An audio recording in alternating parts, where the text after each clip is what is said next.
Hello, everyone. Welcome to Tech Down Over, episode number 33 or 34. We're not quite sure, but we'll find out as soon as we publish. And joining me today is Jeff Blanchard, who's in the upper quadrant right over there. And underneath us, we have the missing guest formation today, which is actually sort of funny because he's supposed to be on top, but somehow it's on the bottom. But anyway, things keep changing. That is Sumeet Moghe, who... unfortunately, we scheduled incorrectly. He was supposed to be here today, but it is 3:30 in the morning his time, and I think he's probably sleeping, which is probably good at that time. So he will be back on another time. He's a great guest, actually. He's a wonderful nature photography, as well as he's a training consultant and more. But we want to talk to him about photos. He's a Canon shooter. He's thinking of other things. It'll be a fun conversation. So, Jeff, how are you today? Great, thanks, Rick. Another beautiful day in paradise. Well, it's winter anyway, as good as it can get. Sounds good. Let's run our intro. Yeah. Let's not run our intro. You just like that shot. Run the intro.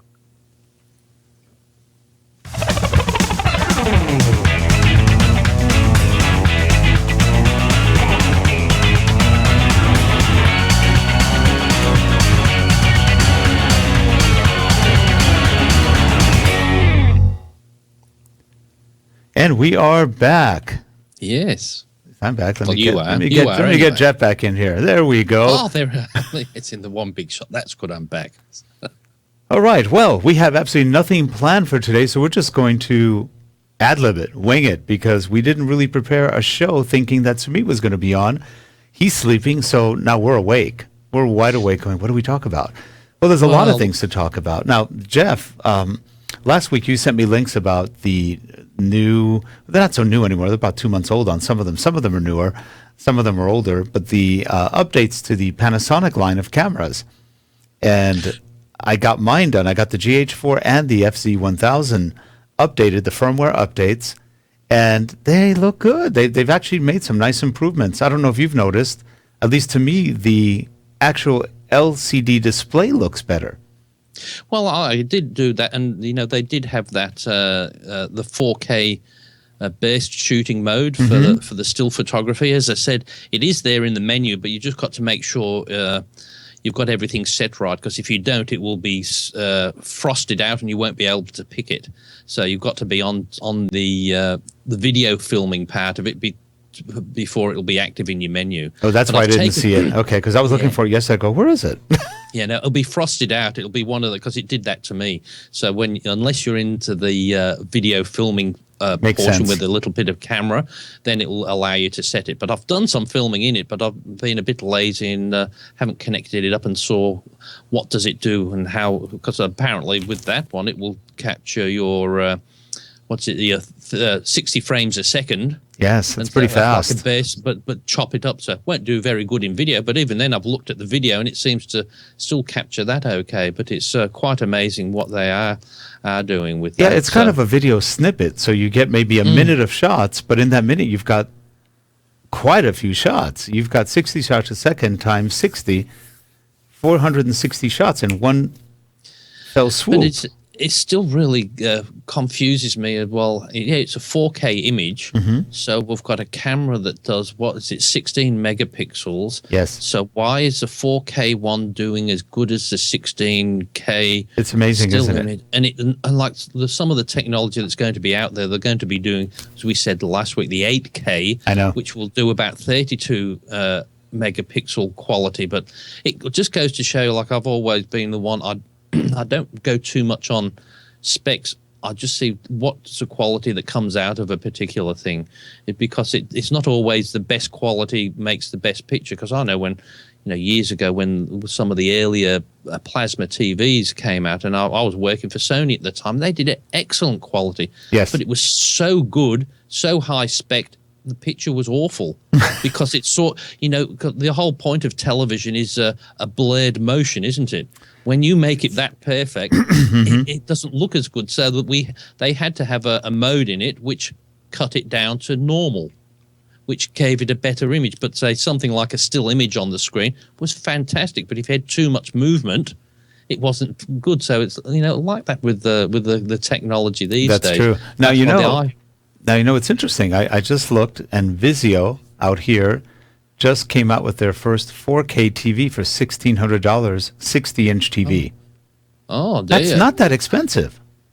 But it's just the thing is with the TVs, they still don't know the format, do they? No, because So, well, it's not going to be true 4K. It's going to be ultra high def, which is 3840 width, versus true 4K is 4096 width.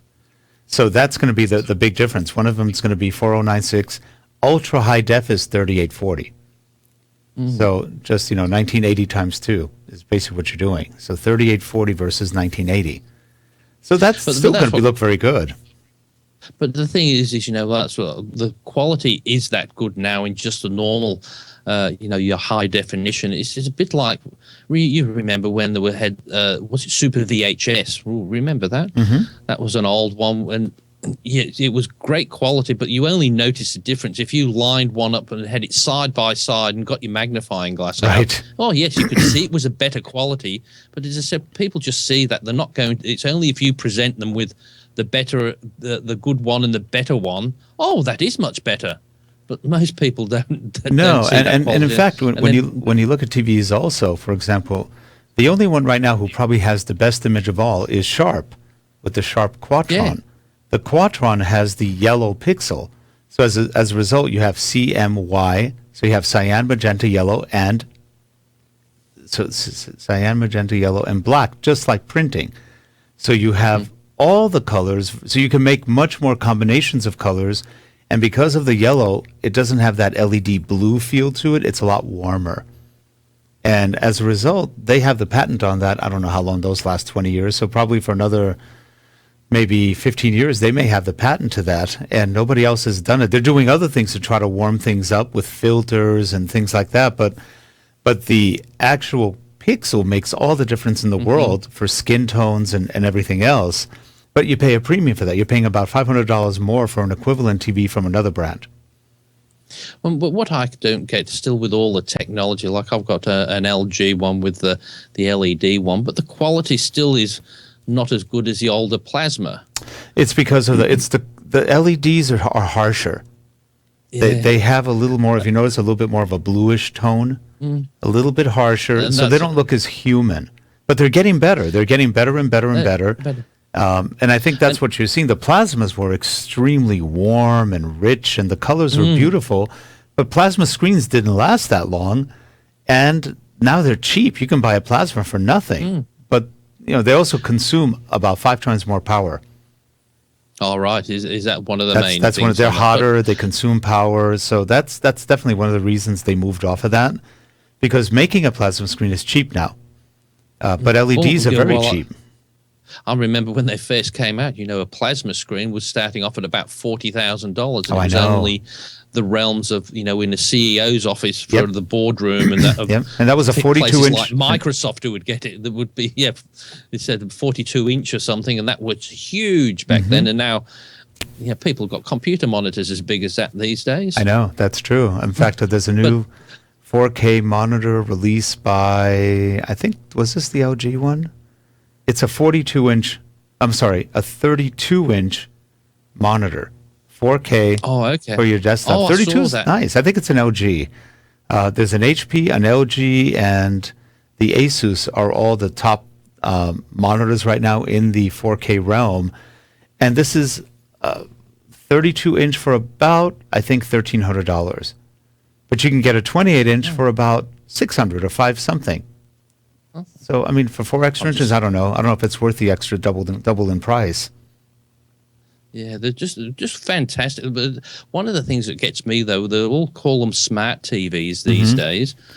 And well, you know why, right? Smart TV to me says, is it going to be smart and do something smart? Like my old Panasonic TV that's not a smart TV, when I switch the DVD player on, it knows I've switched it on and switches it to that that input. My lovely, 2014 smart TV doesn't know. You have to get this remote, that remote to switch it on. Right. And then Right. it's that smart though. You have to press you can't just press. You have to press it, and then it goes thinking. Then the menu comes up. Then you've got to go 1, 2, Yes. 3. You can't just say No. do it to. No, and you that can't annoys name the me. inputs. So you've got 7 inputs of which you have no idea which one's which. Well, and then you can but as I said, the old TVs, it would, whatever was switched on, it would say, "Oh, you're going to do that. I'll switch it to that automatically." No, but And I need to. My old pad is not. I need to inform you of what the reality of a smart TV is. I have a smart TV too. In reality, the TV is smart. We're stupid because the TV is sitting going, they don't know what they're doing. Look at that. He can't even figure out what input I'm in. So they're just laughing at us because they're the smart ones and we're the dumb ones going, what do we do? I got 3 remotes. None of them work.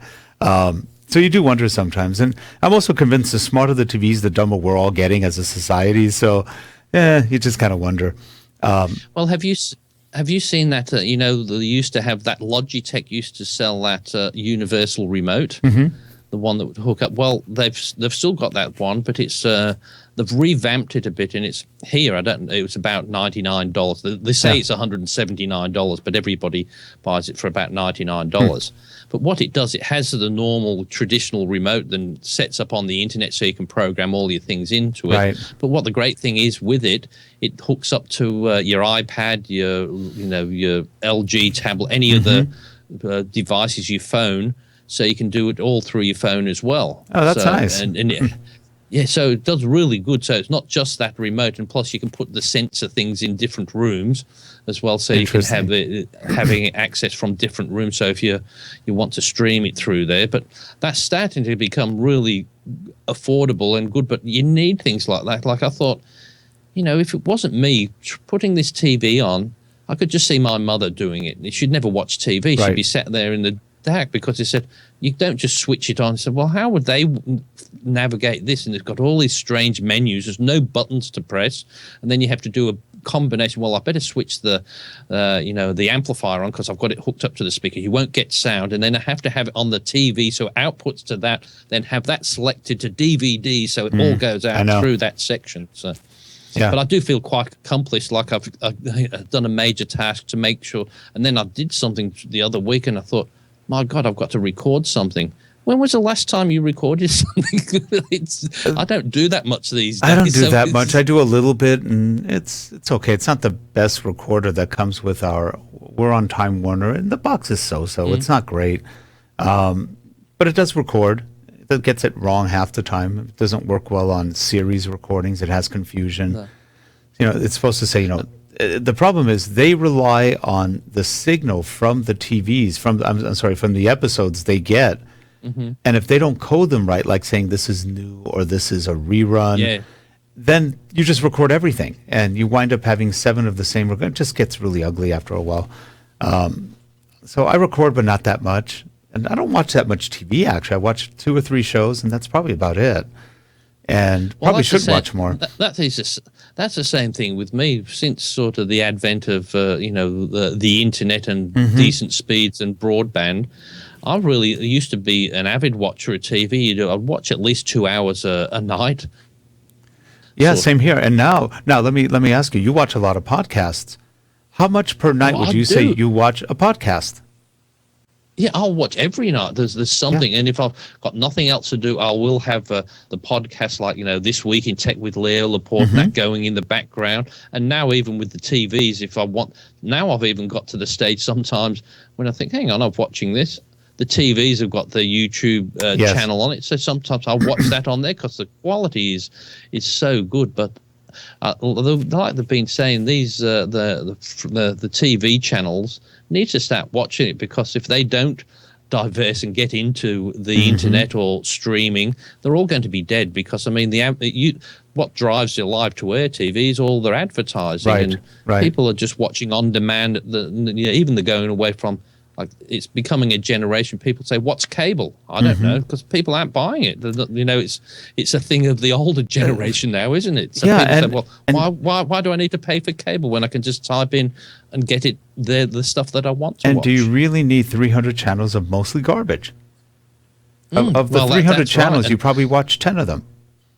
And that's why when we were saying just a few moments ago about recording, I used to record a lot in the old videotape days. Yes. I don't know about it, but it was even better then, because I had I could see on the shelf this is the one for that show. Mm-hmm. You knew where you were a bit better because I had a little card in the box where I knew what was on it quite easily on there. But also as well, now if you are watching a series, you say, "Oh, I've missed that." Well, you'll see it again. They repeat it every. Right. Like they say, the replace the word repeat with encore performance. Yes, encore. Now, they said, why don't you just say you're repeating it again? Oh, yes. It was so good we thought we'd play it again. Yes. So, well, no, we had a gap in the schedule, so we just thought we'd stick that. That's in right. there Due to again, popular demand from people who were asleep during the performance, we decided to show it again. And and then people love the on-demand. Look at Apple. When they come out with their new Apple TV, it will have subscription services, supposedly. They're negotiating right now, so you can buy the channels you want and nothing more. And they're thinking, now this is Apple thought, because Apple, they're like the Chinese, Zhongguo. They think they're the center of the universe. So they think that because Apple wants it right now, then the whole world will go, yes, that's what we want. But Apple thinks that Apple TV can replace all TVs in the world, and you'd have subscriptions only to the channels you want. But the reality is, how many people are going to do that? I don't know. Apple TV has not been a big seller. No, but the thing is, with all of this, the only thing that's going to make this really take off is when bandwidth gets better. Because can you imagine if everybody in the United States was on a streaming service? Yeah. It's bad enough now with just Netflix when everybody jumps on it at the same time. But can you imagine if there's no free to air and everything people are consuming is being downloaded? I know. That's going to be bad. And then when you find out what people are downloading and consuming, you're just going to go, oh, gosh. Well, I think NASA's got it. I think they're starting to space exploration again, and it's probably for YouTube, so they can have the data center, which will be the moon. And that'll be one huge hard drive. Well, NASA over here, NASA here is a joke. They haven't done anything decent in ages. Now they're worried about climate change. They're just they don't do much, and they cost 10 times or 20 times more than the independent ones like SpaceX and some of the other ones, which are much, much cheaper. They launch a ship into space, come back and do other things for less than $1 billion. NASA would take $25 billion to do that. So I think that's the problem with government trying to run the space program. Well, that's right. And, let's face it, a lot of the commercial aspects of it, though, they're keen to do that so they can make a lot of money out of it. Sure. Like Richard Branson, I'm sure he's put a lot into it because he wants that, the Stratoliner or something that goes into the stratosphere. So from Australia to London will take you about 2 or 3 hours or something rather than 24. Isn't that cool? Because it goes...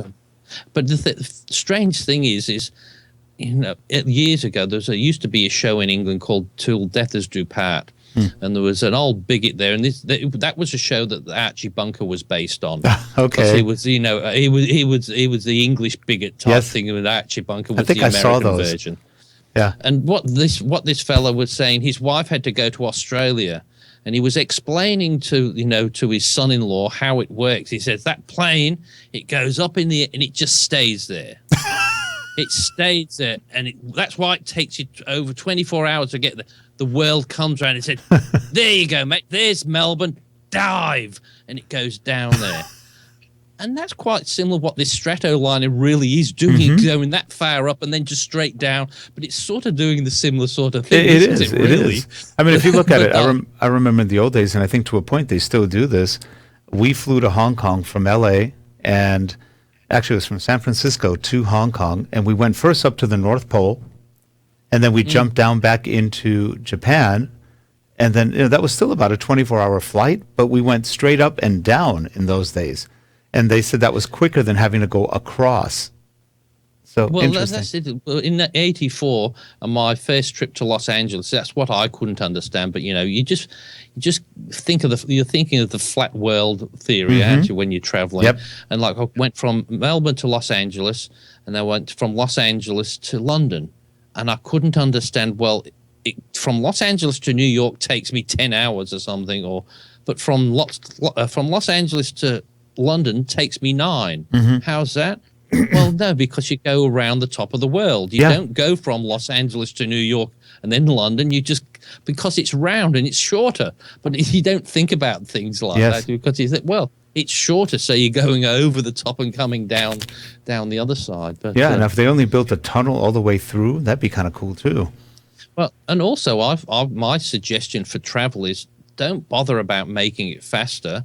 Just concentrate on making it comfortable. Like they've got what I would have is, if you have your waiting lounge, you say, book in Mr. Blanchard. Here you go. Here's your ticket. Sit down here. They inject me, put me out of it. Then they come and revive me when I'm at the other end. If I have a crash, I'm none the wiser. That's then true. Then they could slot me into a pod, and you could stack us all up in big pods. That's true. You wouldn't have to serve you, and you put you to sleep for 36 hours. You could go the long way. You say, I want to go to it's going to take you 72 hours. That's fine. As long as I'm knocked out, that's a cheap $200 fare. And you arrive and you've lost 10 pounds. It's great.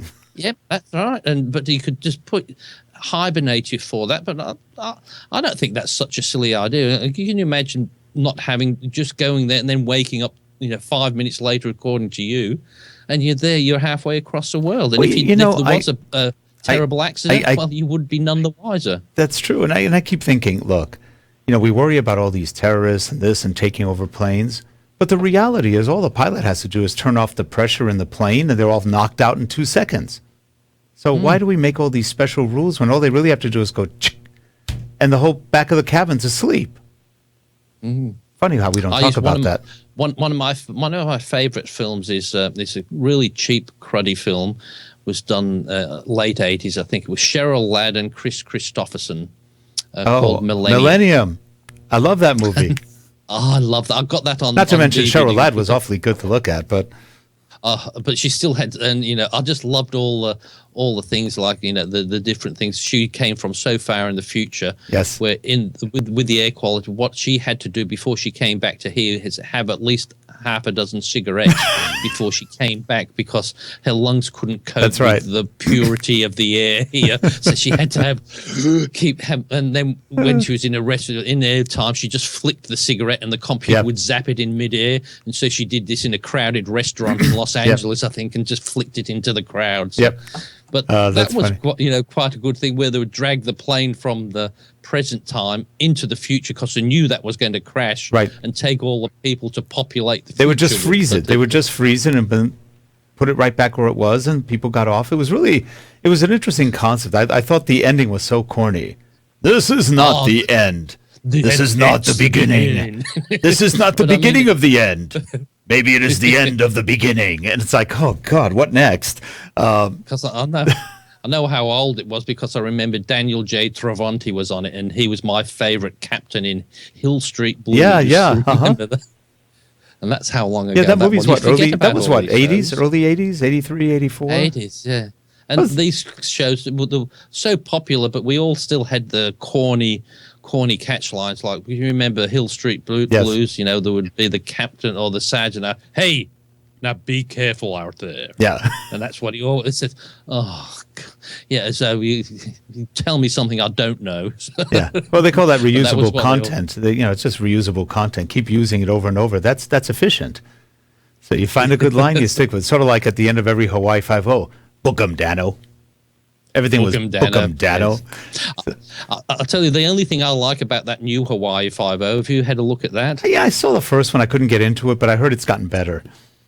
It's not bad, but what I did really like about how some shows try to change everything, but one thing they did with this, the opening scene is exactly the same, but just with a new bloke in it, and it's really good. They've done the same, but updated it, with the same dancers, the same building. They do the camera shot with the helicopter on them, and he's in the same one as Jack Lord. And I was talking to a friend of mine who I walked the dog with, and he recently went to Hawaii, and he said, when you go, they still take you around on the bus and say, see that apartment building up there? That's where Jack Lord stood on there for the opening scene for Hawaii Five-0. And I thought, it's still popular. Why in the 2000s, in 2015, they're still showing that? So it must still be popular. Well, they're provincial over there. So, well, I know Hawaii is your Tasmania, isn't it? So Kind of. well, ours is only 400 miles away, though. So Ours yours is 3,000 away. 5 hours. Yeah, for 5 hour flight away, yours is, isn't it? So, I guess people could go to Florida. That's kind of the same. But it's quite amazing how ours is only 400 miles away, and we've got Western Australia is about the same, probably as is about 4 hour flight away. Mm-hmm. But I can send something from Melbourne to WA, which is a 4 hour flight away, and you can get there the next day. If I send something from here to Tasmania, it takes 10 days. You have to find the Tasmanian Devil service to just take them, right? But maybe it's just they're the poorer cousins. I don't know, but it just always seems to be it's that close. But it's such a good place because it's landlocked. It's got surrounded by water, and that they don't get a lot of the bad things there because people forget about it. Right. Sometimes it's the best. It's a lovely place. Well, it's really funny because every time I hear of Tasmania, I think of Taz, the Tasmanian Devil cartoon. I don't know if they had that over there. Bugs Bunny one where he just and he was just like that. But every time Taz would do, it's like, he was just hilarious. He was the completely weird, I think, son pet of this family that was very normal, and then there's Taz. But it was actually hilarious. It was. I didn't see a lot of them. My daughter used to watch it when she was younger, and I go, "These are funny." But so every time I think of Tasmania, I think of Taz, the old Tasmanian devil. It was cute. But it was always brown, though. But all Tasmanian devils are black and white. Oh, interesting. Okay. Yes, he was brown. You're right. But it just didn't make. Well, I suppose all the differences, like Santa Claus, and like he was blue and black, I think, originally, but Coca-Cola changed him to red and black because it didn't match their colors. Interesting. So then it became red and white. How we change the things just to suit, and then we start to think it's the normal thing anyway. So and now everybody thinks polar bears drink Coca-Cola, so it's just. Well, that's right. So I did have, when we get to meet on some other time, I was lining up some shots on that I did have on there. So I just had one of these. I don't know if this one will work. Let's see if this works. Oh, no, it's this one. Let's see if this works. Can you see this? Wow. Can you see the spider? Yeah. That's that macro thing, isn't it?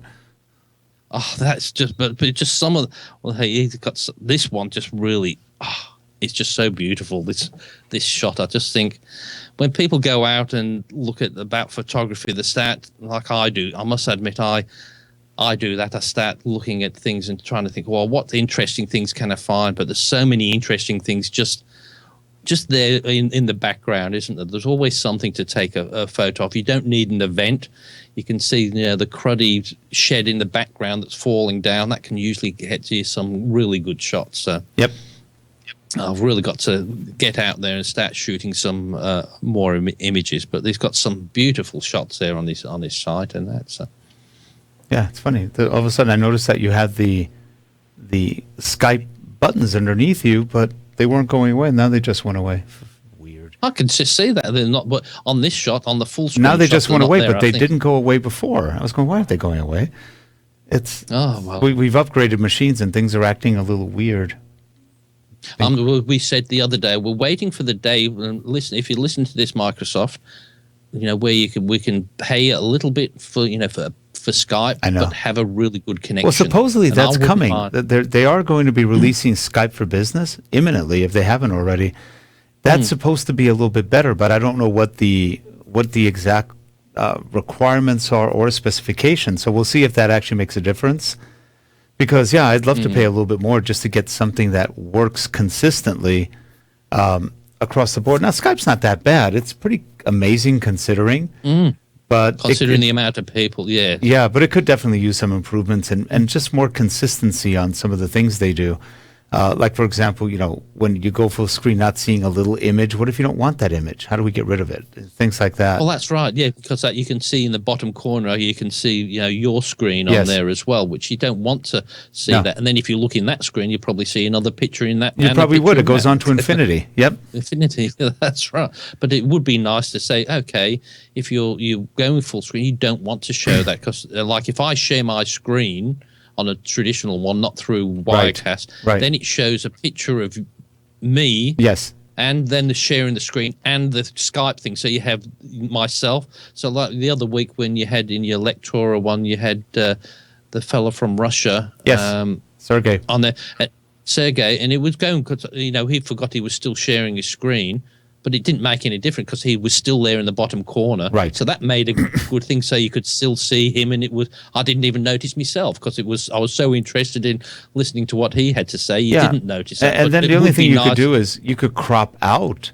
For example, you're seeing yourself in your screen. Yeah. But if I switch the shot, now your screen probably has. Yeah. I can't tell what's in your screen now.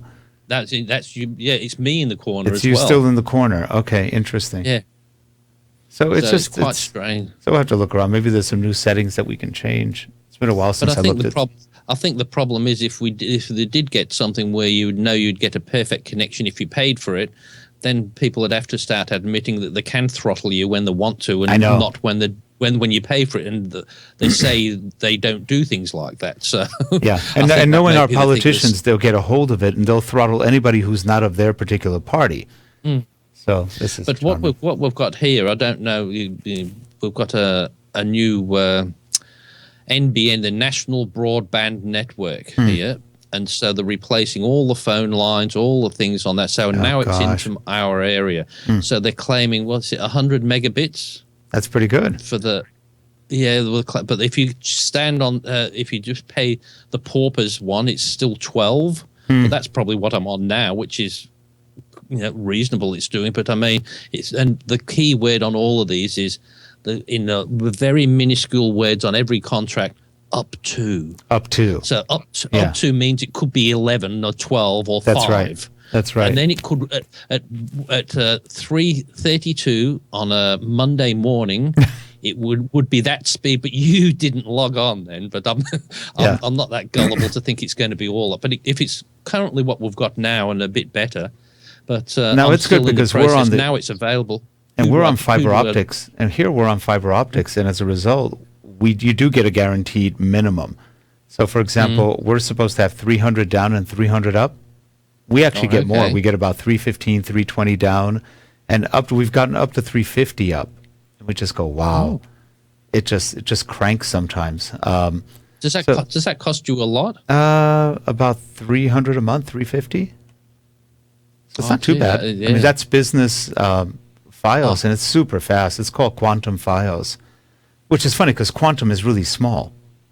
So it's just what ours wants with the 100 megabits is offering, it's about if you get $99 a month for unlimited, but that includes your home phone as well, and with unlimited local calls and that. But it's because they're doing that here, they're getting rid of the normal phone line, so everything will be going through through your broadband, your NBN connection. Right, interesting. But and then it's just sort of threatening you, saying it's available in your area.